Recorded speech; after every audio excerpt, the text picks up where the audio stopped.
नमस्कार दोस्तों, आप सभी का हमारे YouTube चैनल पर स्वागत है। मोहम्मद रफ़ी सिंगिंग की दुनिया का वो नाम थे जिन्हें हिंदी सिनेमा के सिंगर के रूप में एक नायाब हीरा माना जाता है। अपनी मधुर आवाज के दम पर मोहम्मद रफ़ी ने कई शानदार गानों को अमर कर दिया। इस वीडियो में उनके जीवन से जुड़े कुछ दिलचस्प किस्सों के बारे में बताएंगे। बतौर गायक मोहम्मद रफ़ी ने अपने करियर की शुरुआत साल 1946 में आई फिल्म अनमोल घड़ी के तेरा खिलौना टूटा गाने के साथ की थी। पहले ही गाने में इस दिग्गज फनकार ने ये साबित कर दिया कि गायकी का हुनर उनमें कूट कूट कर भरा है। इसके बाद हजारों गानों को गाया जिनमें विभिन्न भाषाओं के सॉन्ग शामिल हैं। इस दौरान उन्होंने Hindi, English, Bengali, Dutch, Spanish, Marathi और पारसी जैसे 11 अलग अलग भाषाओं के शानदार गीत शामिल हैं। मनोरमा ऑनलाइन के मुताबिक रफ़ी साहब ने 7,405 गाने गाए थे।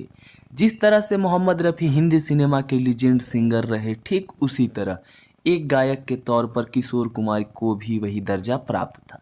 लेकिन खास बात ये रही कि रफ़ी साहब ने किशोर कुमार के लिए भी कई फिल्मों के गानों में अपनी आवाज़ दी है। इस दौरान मोहम्मद रफ़ी ने किशोर की रागिनी और बड़े सरकार जैसी कई मशहूर फिल्मों के गाने को गाया है। ये भी कहा जाता है कि मोहम्मद रफ़ी और किशोर कुमार में काफ़ी गहरी दोस्ती भी थी और अपनी दोस्ती के खातिर उन्होंने इन फिल्मों के गीतों को अपनी आवाज़ दी है। गायकी के क्षेत्र में मोहम्मद रफ़ी ने अपनी करिश्माई आवाज़ के दम पर जमकर सफलता हासिल की। इसका इनाम उनको कई बड़े पुरस्कार के रूप में मिला।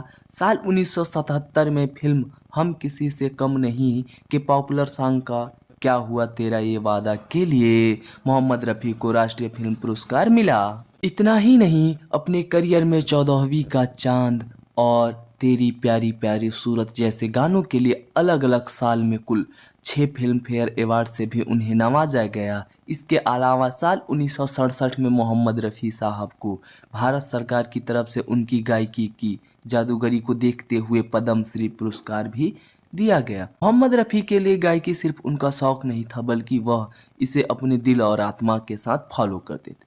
कहा जाता है कि मोहम्मद रफ़ी बहुत कम बार अपने इमोशन दिखाते थे, लेकिन एक बार ऐसा हुआ जब वह अपनी भावनाओं पर काबू नहीं कर पाए। दरअसल साल 1968 में एक्टर मनोज कुमार की फिल्म नीलकमल आई और इस मूवी में रफ़ी जी ने बाबुल की दुआएं लेती जाना गाना गाया। बताया जाता है कि इस गाने को गाते वक्त मोहम्मद रफ़ी खूब रोए।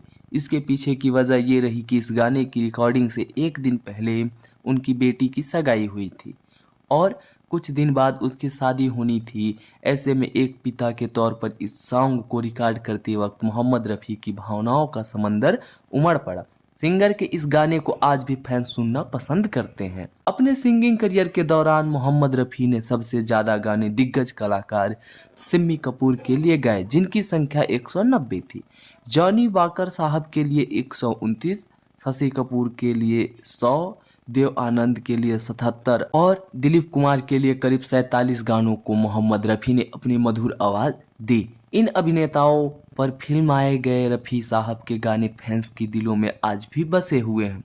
सरल और सहज स्वभाव वाले मोहम्मद रफ़ी ने 31 जुलाई 1980 को इस दुनिया को अलविदा कह दिया था। उनके निधन से हिंदी सिनेमा में सर्वश्रेष्ठ गायकी के युग का अंत हो गया। 1946 से लेकर 1980 तक बतौर गायक रफ़ी साहब एक्टिव रहे।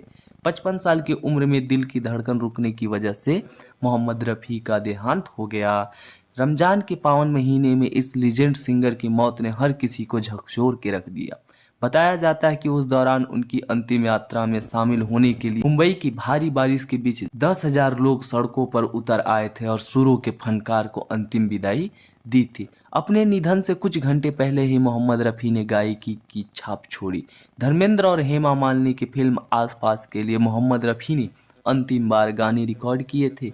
कहा जाता है कि रफ़ी साहब ने इस फिल्म के शाम तू क्यों उदास है, दोस्त तू कहीं आस पास है गाने को आखिरी बार गाया था। अपने आखिरी गीत की रिकॉर्डिंग के कुछ घंटे बाद ही मोहम्मद रफ़ी का निधन हो गया और सुरों के सरताज हम सबको छोड़कर हमेशा के लिए इस दुनिया से चले गए। तो दोस्तों, क्या आपको ये बात पहले पता था या नहीं? कमेंट सेक्शन में ज़रूर बताएं और वीडियो को लाइक शेयर करें तथा चैनल को सब्सक्राइब करके बेल आइकन को से दबाएं। फिर मिलते हैं एक और नए वीडियो के साथ।